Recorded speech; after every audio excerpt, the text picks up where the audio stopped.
Welcome to the Grind to Greatness podcast, where we dive deep into the world of relentless determination, hard work, and unwavering dedication to help you unlock your full potential. We're your hosts, Jonathan and Joseph, and your mentors along this journey to greatness. Each week, we'll bring you inspiring stories, expert insights, and practical tips where we've turned our dreams into reality through sheer grit and resilience. Whether you're looking to excel in your career, improve your health and well-being, or simply level up in life, this podcast is your go-to source for strategies, motivation, and the mindset needed to achieve personal excellence. What's going on, everybody, and welcome back to another episode of the Grind to Greatness and Season 4. This episode is brought to you by Unconquerable. Unconquerable is not just a Facebook group, it is a sanctuary for those who are dedicated to the art of doing hard things, never giving up, and leading by example. Here, we celebrate the indomitable human spirit, the unbreakable will, and the unwavering commitment to growth, no matter the obstacle. Head into Facebook, search Unconquerable, and get into the group today. Jonathan, I'm impressed. That was quick, Indomitable. Right? I can't even say that word.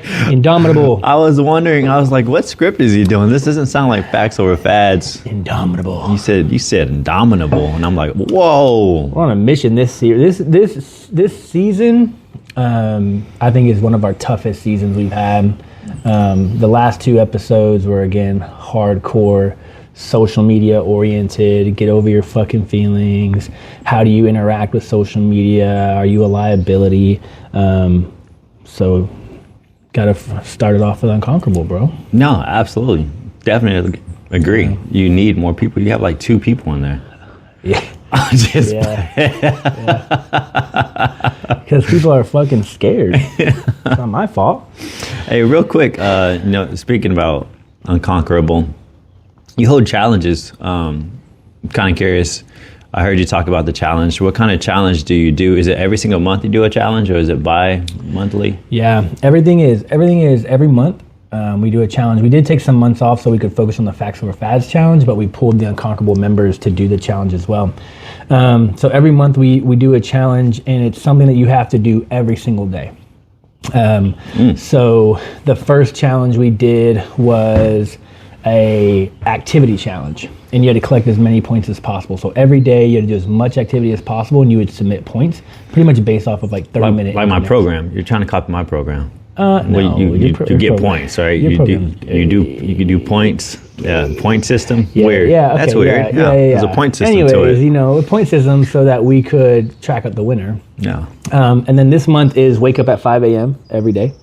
Or as often as possible. Okay. Next month is every day you are going to do something to maximal exhaustion. I have laid out exercises you're going to do every single day. It's just one exercise for a certain rep range, and you're going to complete it as fast as humanly possible, and you're going to track your maximal heart rate, and we're going to see, because you know those people who are like, I work hard on my workout. Yeah. I'm like, cool, let me see what your heart rate says. 120. You ain't working that hard, bro. Yeah, 120. Bro, I got 120 going up the stairs, bro.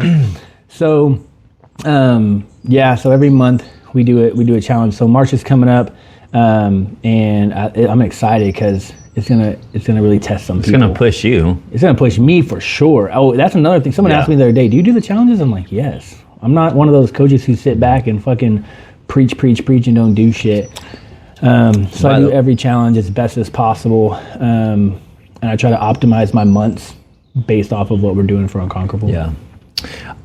My heart wouldn't feel right telling my athletes to do something and I don't do it. Yeah. I'd feel like a fraud. So, man, not to go like deep into the topic, but if you feel like you have imposter syndrome, it's probably because you do. Yeah. Oh, yeah. That's your inner critic telling you. Yeah, because you're not doing shit. You're not good enough, right? Yeah. Why are you not good enough? Because you're probably not doing what you know you should be doing to make yourself feel confident, because if you're confident, you're competent. Well, that's what I said. That was a good quote. If you're not confident, it's because you're incompetent. You're incompetent, yeah. So we talked about that the other day when you were like, man, like what's like, how do you get yourself into what you get yourself in? I'm like, bro, I just throw myself in the deep end, and then I force myself to adapt. Yeah. Right? Like I don't tiptoe. I don't make promises I can't keep. Whatever it is you want to accomplish, and I say yes to it. Yeah. You better believe like I'm there. Yeah. You know what I mean? Well, part of it for most people is one, they may not know how to go deep in something. All right, they've been so surface level at so many things, so they probably don't know how the strategies or the mental grit of actually going deep. Mm-hmm. And so, for example, when I lock in on something, I'm locking in. Like for the next couple months, I'm going to go study and research. Like right now, I'm really big and into Stoicism. And you just said that last right. time. And so, at night I'm watching documentaries about Marcus Aurelius. I'm watching everything from back in the day, so that way I can kind of get a landscape of the times back in the day. What were people like? What were they doing? And learn about the other historical figures back in that time.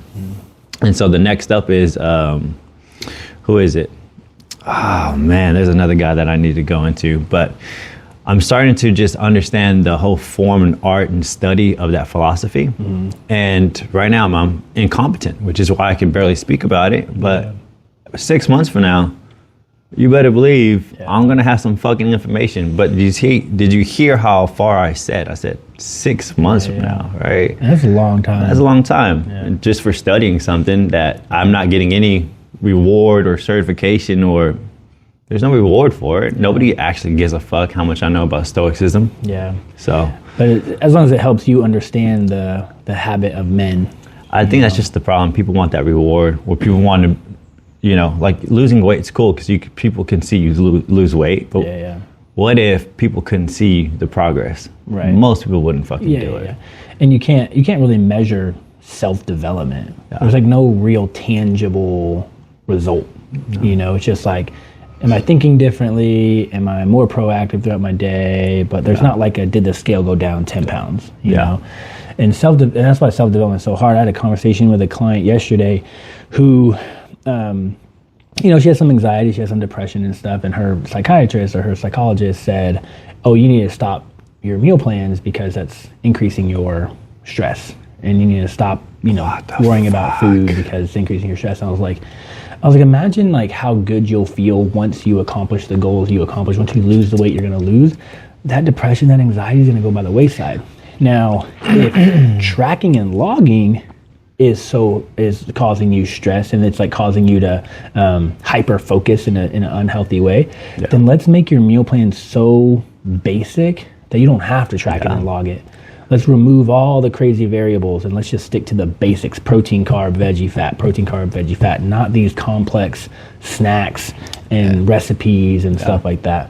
So that's what we did. I totally understand. I was having a conversation with the parents this past week on her kid didn't make a baseball team. Now this is a kid that's not in my program, but mom reached out. It's like, hey, it's the first time my son hasn't made a baseball team in ever. Right, they're in high school now, and so his identity is gone.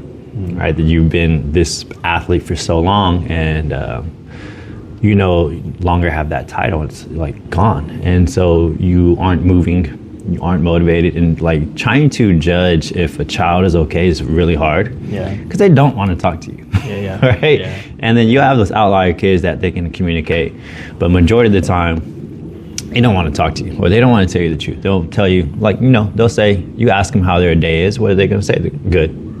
What the hell? Like, I promise you it wasn't as good as you just said it was. Right. Some shit happened, so we got to ask better questions. But anyways, so I was, she was like, he's been talking to the counselor and doing all that. And I'm like, man, you know what?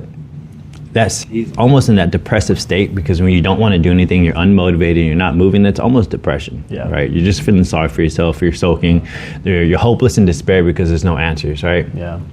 And I told her, I was like, you could talk to anybody you want, you could talk to all the psychiatrists, you can fucking say 1,000 words in the mirror of how good you are. There's only one thing that's going to make somebody feel better. Let's go doing it. It's doing the work. Is doing the work. I had a same conversation. You were actually at my house the other day when I was on the phone with the mom. Her son was struggling and plays like select sports, like leagues of baseball, football, yada yada. but he has extreme anxiety, like performance anxiety. Yeah. And I said, well, what is he doing on his downtime? Like, what is he doing when he's not at practice and when he's not playing games? Well, one, in select sports, they don't really have practice. So they don't really practice together. They just go play in these tournaments. Yeah. And so I'm like, so he's not really practicing on his downtime, and he's not being exposed to a coaching atmosphere where someone's watching him and watching his every move, because that creates performance anxiety. I'll never forget when I was in the military, you had to go to get promoted, you have to go to a promotion board. And so you get all dressed up, you have to study. And then everyone from E8s and E9s, so first sergeants and sergeant majors, drill you with questions. And not only do you have to present yourself perfectly, you have to answer the questions perfectly, or they kick you out. Yeah. Bro, I got kicked out 3 times. And it was all from a performance anxiety standpoint. It wasn't that I didn't know the questions. First time I got in, I started fumbling my words. I called one of the sergeants the wrong rank. I demoted him. Yeah. Get the fuck out. Next time I walked in, I said something else stupid. And again, it was just because I was fumbling my words. Get out. Yeah. Third time I walked in, again, something else was messed up. Get out. And then I was like, man. And what it was is because I had never practiced. We never did, we call them mock boards. Yeah. So some units and some teams would do mock boards. So like where your sergeants and your team leads would kind of drill you with the same questions, and you'd have to present yourself very similarly. And I never did that. Yeah. So you never got to practice in that state. Right. I got to study all the information. I knew exactly the answers that I needed to say. I knew how to put my uniform on. But I had never been in that environment of someone's drilling you with questions and all eyes are on you. And so I think that's really great because even in sports teams, like at the middle school and high school level, there's so many kids, like for one coach to pay attention to, that there's not really that performance anxiety. But when you get like with a one-on-one coach or a personal trainer, it's like, oh shit, they're watching me. Yeah. Like you're our only focus. You know what I mean?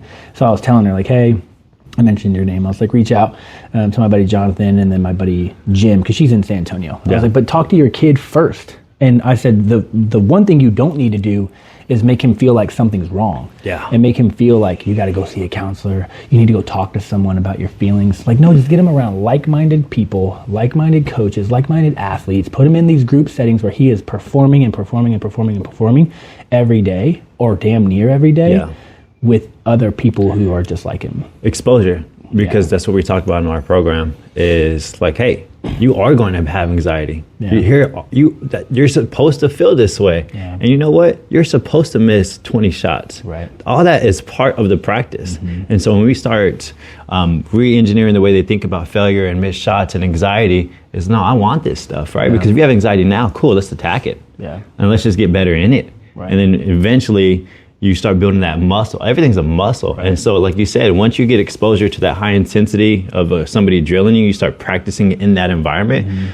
Okay, cool. I'm going to suck. It's my first time. I'm probably not going to do good. All right, second time. So the way to release anxiety, and Tom Bilyeu like really hit the point, because he said he used to suffer extremely from anxiety from public speaking, right? Who doesn't? And he's like, when you do anything with high importance, like an interview, or for example, me, when I was getting anxiety over phone calls, right? And because there's like high pressure moment, like I never had anxiety over phone calls in my life until recently, where it's like do or die moments of my business. If you would switch the mind frame of this is just practice. If I blow it, so what? If I do great, good. It's practice. I'm getting a mental rep in, so next time I'm in that state of mind, it's practice. And so what I tell my athletes, I'm like, listen, when you're practicing alone, when we're doing this thing, I want you to practice in that 2 minutes left environment. I want you to really visualize and frame it. And I want you to do the countdown from 10, 9, 8, and I want you to hit it max effort. I want you to try to recreate that anxiety environment. Like I really want you to put yourself in there, and then get bummed if you do miss that in that little practice. If you do miss it, get bummed. But then guess what? That's one practice, one rep of you being in that environment. Now go do that 100 times, and you're going to it's going to feel comfortable when you're in the actual game, when you put yourself in that environment. I was just watching Kobe Bryant. He's talking shit on the free throw line, right? He's like, I bet you 500,000 will make this, bitch. Yeah. Right. You know how many free throws he's made though? Yeah. Like off court, like or out of the game. You know, it's like practice. And so hurry up, bro.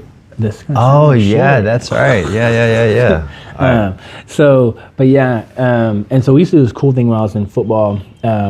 All the positions would go break out to their little sections, and then we would bring it together for like the last 30 minutes of practice, and then the last 10 minutes of practice we would do like a 2-minute drill. Like it was 2 minutes, clock doesn't stop, no timeouts, yada yada yada. You got to go score, right? Yeah. And so it created that pressure, it created that exposure of shit when we don't have much time on the clock and we got to get down the field and go score. Like, how are we going to compete? Same concept with fucking in the Super Bowl. Patrick Mahomes just fucking. Overtime. Yeah. This is your last chance. March down the field. Even in the fourth quarter, march down the field, get as close as possible, kick a field goal, like tie the game to go into overtime. Like people don't understand that's not just because Patrick is good or the team is good. It's because they practice that moment every day. Understandably, his mindset. It's not that he has, great athletic ability. It's that when you get to that high pressure, those moments. Have you seen his body? Like, he's not a peak, monster, athletic monster or anything like that, right? He looks like a chode. And it's like Tom Brady, right? Yeah. Tom Brady's like a dad bod galore. Yeah. But his mindset is so elite that it does not matter. He plays his role to his max capacity. And when pressure's on, his mind is sharp. It's mind. It's crazy. It's crazy how you can get sharper the more the pressure comes. Yeah. That's a wild situation to put yourself in. And most people do the opposite. Pressure comes and we just fold. Panic. I was just talking to someone yesterday. There's like fight, flight, or freeze. Most people either fly or they freeze. No one really fights. And these top performers and these people who are exposed to it regularly, they fight. And when we witness something like that, when we witness an athletic miracle, right? Like, how do they do that? It's because they practiced and they expose themselves over and over again. As well. They're not special. And Tom Brady's story proves he's not special. He's been the bottom of the barrel his entire fucking life. Yeah. I think Tom Brady had it worse. Yeah, he's been the bottom of the barrel his whole middle school, high school, college, NFL last draft pick, still got into NFL and was like fourth string quarterback for a long time. So I don't like mental, right? If I just keep doing what I need to do and keep focus on me and keep getting better, that's all I can focus on. I can't focus on anything else. If I get 2 reps in practice and that's all I get and everybody else gets 30, I'm going to make my 2 reps the absolute fucking best I possibly can. That's all I can focus on. And then when I do that, next time coach might give me 3 reps. And eventually over years. But it's also like if you're only getting 2 reps out at practice in front of coaches, when practice is over, you go get your other 28 reps to catch up. You've got to take it outside of practice, right? Which is what you coach to your athletes. What you do at practice is not good enough and it's not going to set you apart. And if you're not getting the play time, I was thinking about like how many second, third, fourth string people are in like a professional sport and they're just content there. And they don't try very hard because they're like, well, I'm probably never going to play. And then when they do have to play, they fucking suck. Because they haven't been training. So the differences between like Michael Jordan and Tom Brady is when they were bad, when they were getting cut, when they were second, third, fourth string, they were training every day outside of practice, late at night. Like Michael Jordan, his dad would have to pull him inside almost every night from shooting basketballs. Like when he was a kid, he's like, "Hey, it's bedtime." Like he's like, let me make 10 more shots before I go in. Well, the common excuse when I ask athletes, "How do you get better?" They just say, "Work hard." But what does that fucking mean? That doesn't mean anything. There's no plan to it. There's no details. There's what resources are we going to use? What days are you going to? So, which is why I feel like my program, man, just hits the spot because it gives them hope that here's what working hard looks like. Here's the structure of your day. Here's what time and here's how you build those habits. And then we go into behavioral psychology.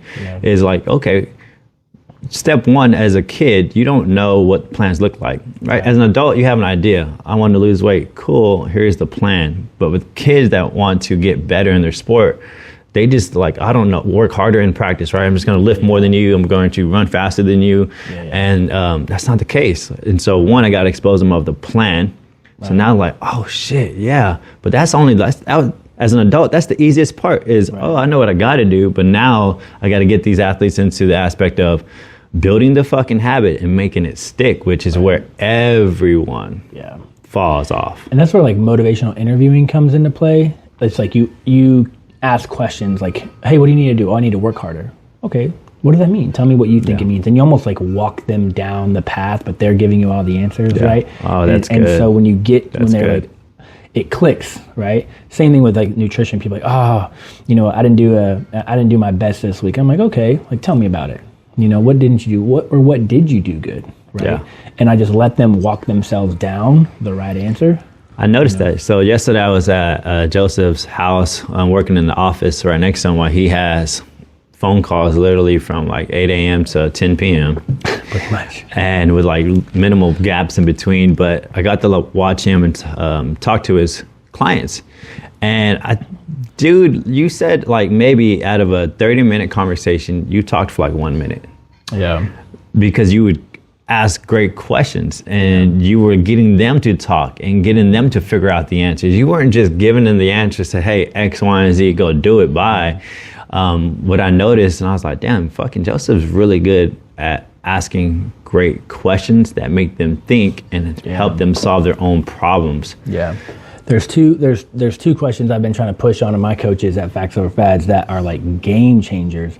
And and from a coach to a client standpoint or a coach to a consultation standpoint. And the first question is what do you need to be successful or to feel supported in order to make you successful? Mm-hmm. What do you need from me? And tell me exactly what you need. And then what's going to be the limiting factor that causes you to quit? So you get the answer to those two solid, things, right? So let's say someone says, well, if I don't see results, I'll probably get discouraged and I'm going to quit. Yeah. Okay, well then I can either coach you on how to see better results. I can coach you on how to find different results. I can coach you on how the ebbs and flows of the scale is not going to be your best friend. So maybe we take the scale away if that's going to be your limiting factor, right? And then if they do quit for another reason, I can bring that back up. And be like, well, remember on our consultation, you said that the only reason you would quit was because of X, Y, or Z, right? Yeah. And you're trying to quit for a completely different reason. What's going on? Like, this is out of your character. This is out of the norm. So I want to know, like, when people quit for like a financial reason, I don't actually think a lot of times I don't think it's for financial reasons. I think it's because you're not using the program, you're not finding value in the program, and so you just want to blame something else instead of being because I'm wasting money at that point, right? Right. And so I always challenge people who, when they want to quit, and they blame finances, and I'm like, hey, if you were actually like, I can see your account. I can see you're not doing anything, right? You haven't logged in fucking 3 months, right? Yeah. So is it really a financial reason? Or if I could help you find value, could you then there afford it, right? Yeah. And I always challenge people that question, and it almost always makes me be the bad guy. Mm-hmm. And I'm like, hey, I'm just asking questions. Yeah. It's like if you had a Ferrari sitting right here with a monthly payment of $4,000 and you never drove it, you would probably get rid of it. Yeah. If you had a monthly payment on it, you're like, well, shit, I'm wasting $4,000 on it. I had a Corvette, my first Corvette.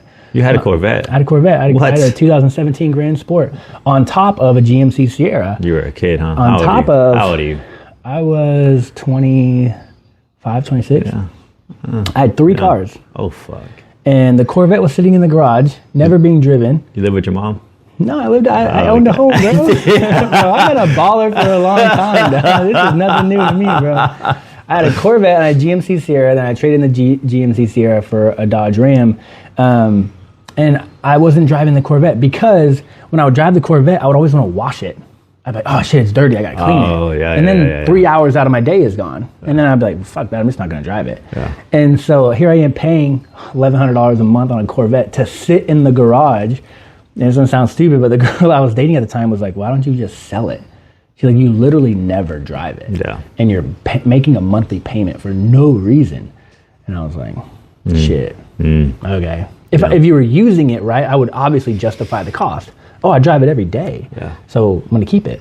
I would solve your problem. Want me to solve your problem? Sure. You make more money and then you hire a weekly detailer guy. I did that with my TRX. There you go. Yeah. I had a $120,000 truck, And I did exactly that. I hired Ant Auto Detailing. Check him out on TikTok. He has like 200,000 followers. Yeah. And he would come to my house like every 2 weeks and detail the shit out of it. And so deserving so. Yeah. Oh, dude was, man, he was in high school. I think he was in high school when he first started detailing my car. And you want to talk about grind, and you want to talk about exposing yourself. I was walking into a restaurant after I parked the TRX. Yeah. And this dude walked up to me, a kid, 17, 18 years old, and was like, man, you have a badass truck, like blah, blah, blah. And that was it, right? I go eat, I come out, he leaves a note on my window. I would love to detail your truck. Shoot me a text message, look, find me on TikTok, yada, yada, yada. And then when I actually was like, okay, come wash it. Great strategy. Dude, like, the first one was free. Yeah. He's like, let me just show you what I do. First one was free, and he crushed it. And my truck was spotless. And I was like, what? And he was like, look, like when you go through, I was taking it to another detailing place, but it was like a corporate detail kind of thing, just not very thorough. He's like, look at the spots that they miss. Yeah. Look at how he's like, watch, I'm gonna like, bring these plastics back to life. I'm gonna bring your headlights back to life, yada, yada, yada. I was like, cool, bro. So not only did he really do a really good job, but he actually showed me the before and afters. Yeah. And dude had my business for years. He's washed every car after that. What a smart strategy. First of all, he finds a badass car. Yeah. Then he tells you, I'm going to do it for free. Yeah. And then he posts about it on his social media that he's detailing badass cars. Oh. And so, like, it's visually attractive to look at badass cars, and plus to see everybody loves before and afters. That's like a thing. And then detailing, I watch those videos. Yeah. Right. Everybody wants to see the clean product at the end. You're like a fiend. Yeah. And so now he went from a high school student. Yeah. Now he's at Our Lady of the Lake in San Antonio, and he just opened his own shop. Yeah. He's like 21, 22 years old. And it started with, I will show up to your house with all the things I need to wash your car for free. And now he has his own shop, and he has 3 dudes working for him. Yeah. It's wild. It's not wild. You know why? In the information this is the information world. Yeah. If you just have a little bit of work ethic, I don't think skills? I don't think anything could stop you. I mean, especially at that young, I know one thing that could stop most people, because it's the endurance part of it, like the mental endurance. Well, so that's why. So not only that, but it's like the daily monotony of like washing. You got to find your passion, right? Everyone always like, if I don't agree with that, but go ahead, man. Like, I would ask him. I was like, why? Every time you come wash my car, like it's pretty spotless. Like you do your best job every single time. How do you not cut corners? How do you not get tired? And he's like, why? He's like, I truly love it. Yeah. He's like, I truly enjoy taking it from dirty to clean, right? It's kind of like the same thing of cutting grass. Like you can see the lines, right? It's kind of like rewarding. Yeah. He does that every day for 5 to 8 cars a day. And I'm like, man, but I get it. So that compared to someone who's doing something they don't love, right? Something they don't like, something they don't have a passion for, they start to cut corners, they start to get lazy, and then boom, they get fired. Here's why we at the very end we always agree, but here's why I have trouble digesting that, is because most people will never find the passion, is because passion's created through an intense amount of practice until you become an expert and you become good. That's when passion comes. You're not passionate about something you suck at, and most people suck at their job. Right. Yeah, you're not gonna be passionate about your fucking job. Why? Because you suck at it. Yeah. Right? You never went deep to hone in, to go do your reps, to go practice, to work in the unseen hours, because when you do that, you become good. And now you value the thing you do and you take pride. Homeboy values what he does because he's put so many fucking reps in to perfect, to become great at it, that it's now satisfying when he gets his work complete. Yeah. If I'm unskilled and I do something and I finish it, I'm still not complete in my mind, is because it still looks like trash. Right. All right. So, Yeah. And he has like my story is very similar, where I started out at Gold's Gym, and then I'm like, I don't know what I'm doing, but I need a job, I need some money, yada, yada, yada. And then you learn, and you look at everyone else and you're like, what are they doing wrong? Like, why aren't they successful? Yeah. I'm not going to do that. I'm gonna do this instead. And then you grow and grow and grow. And now here I am on my own, right? He did the same thing. He worked for this corporate detailing company, saw everything that they were like doing wrong, the ways they were cutting corners, the prices, the yada, yada, yada. And he was like, I'm just gonna leave and do my own thing. So he left and did his own thing. And so he put in the reps. And in the beginning, obviously, it was his first job. Yeah. He wasn't good at it, but he put in so many reps because he went to work every single day. And that's the cool thing about working for a big company, is you can get your reps so much faster. So I always tell like new trainers, if you're brand new, go work for a company. Go work for Gold's Gym, Lifetime Fitness, LA Fitness. Go get your reps in. Go, because if you're new and you think social media is going to put people in front of you, you're wrong. You might have outward bound information, but you're not going to get feedback. And when you're when I was at Gold's Gym and I would sit down with some CEO and I had to convince them that I was the best thing for them, like that's immediate feedback. If I say some bullshit, they're going to look at me like, you're telling me some bullshit. Yeah. And so you become really great at kind of not bragging about yourself, but letting people know like, here's my standard, here's what I know I'm capable of, and here's why I know I can get you to where you want to go, or wash your car, whatever the case may be. But you get so many more reps because these big companies have a constant flow of people. So I actually gave my dad the same advice to my son. My son wants to be an entrepreneur. I said, okay, cool, right? That can definitely be a thing. But here's what I recommend. Go work for a company first. Yeah. Here's why.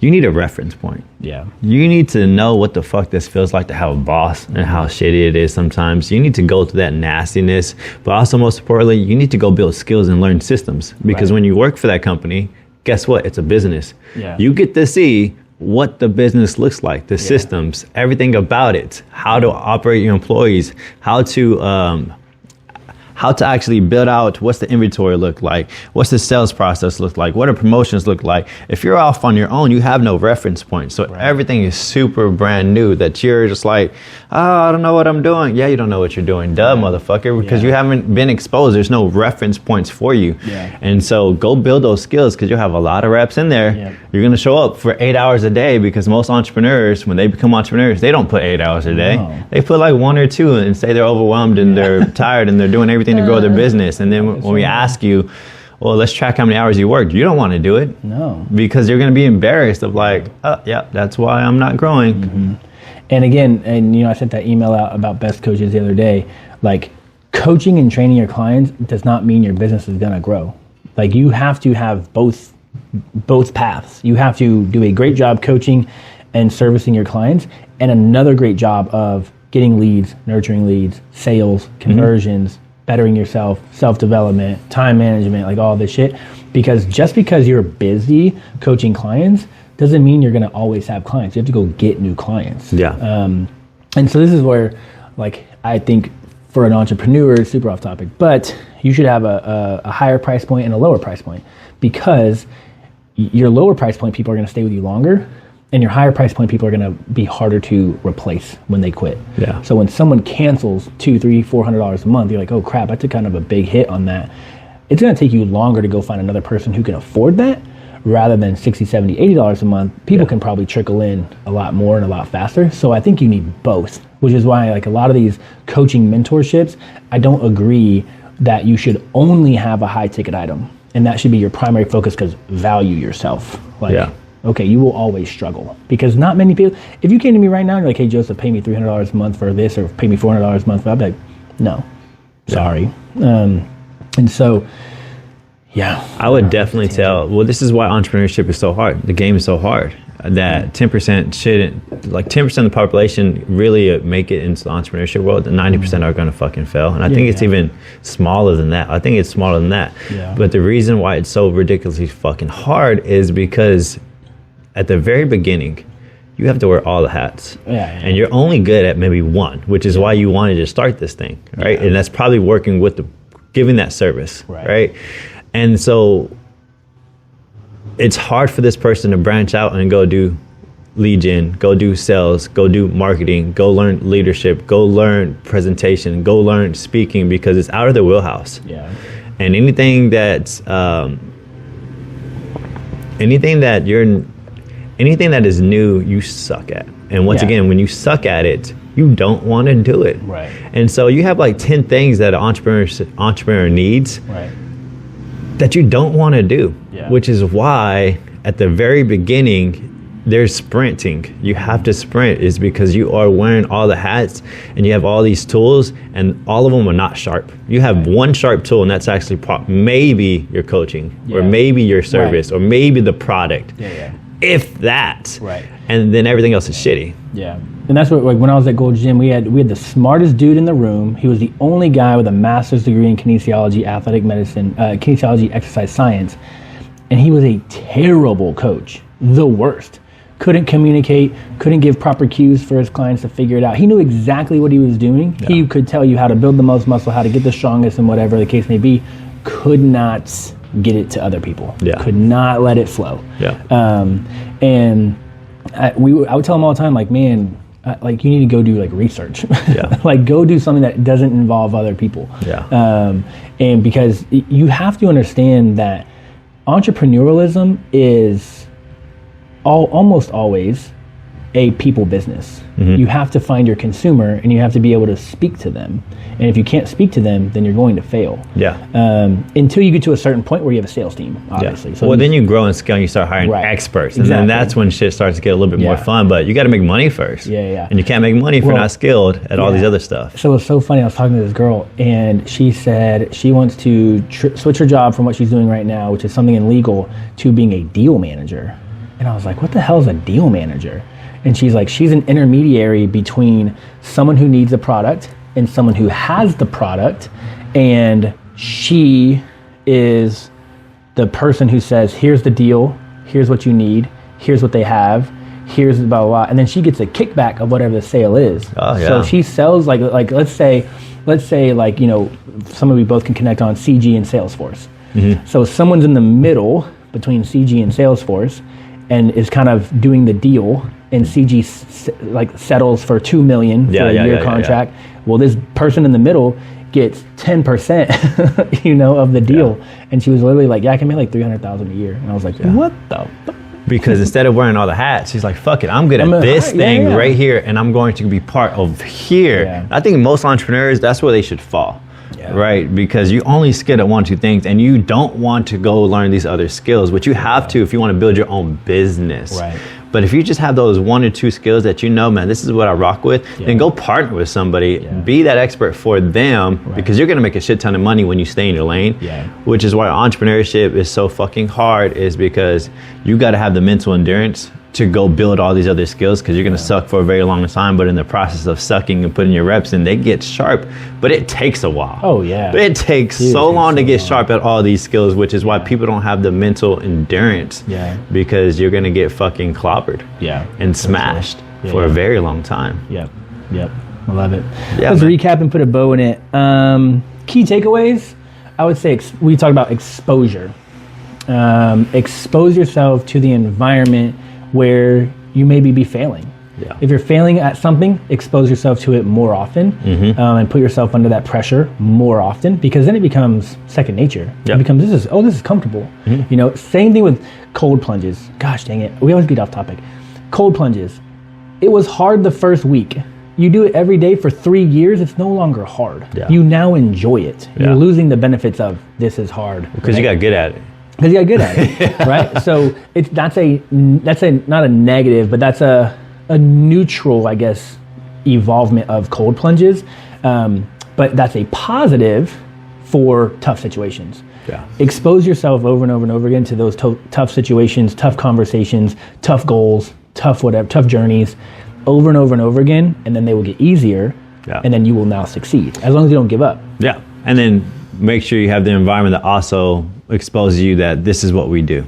Right. Yeah. Yep. So let's expose ourselves to that failure, but don't be alone on that journey. Let's go with the other people. They're also exposing themselves at the exact same thing, so you're not alone. The last thing you want to feel is alone, which is why you guys need to put your kids in Elite Mind Athlete, is because that's all we expose ourselves to, is how to handle failure, opposition, adversity, how to build a schedule, and how to build habits and make them stick. Yep, I love it. What else?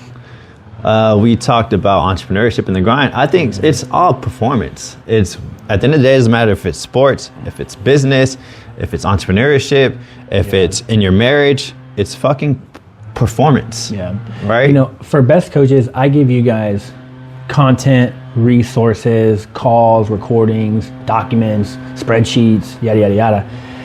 And the coaches who can't figure out how to navigate the resources I've given them, I'm like, well, no reason your clients are also struggling. Because if you can't navigate your own way with things that I'm giving you, how do you expect to navigate other people, right?